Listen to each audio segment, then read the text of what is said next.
Dear Kuya Jom, ako po ay isa sa mga supporters nyo.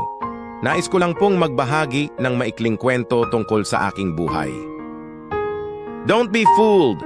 Malakas na sigaw ni Daniel sa anak ng kanyang pangalawang asawa. I am not your biological father, so you have to obey me whether you like it or not. But Dad, hindi alam ni Leo kung paano sisimulan ang gustong sabihin dahil sa takot nitong magkamali. I love you as my biological father. Huling kataga niya bago naramdaman ang pag-angat nito sa kama, saka siya pinaluhod. Hindi halos alam ni Leo ang gagawin dahil sa pinapakitang pakikitungo ng kanyang ama-amahin sa kanya.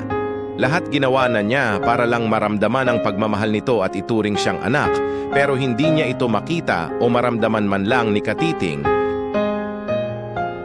Hindi inaasahan ni Leo ang ganitong kaganapan at ganitong senaryo nila ng kinikilalang ama.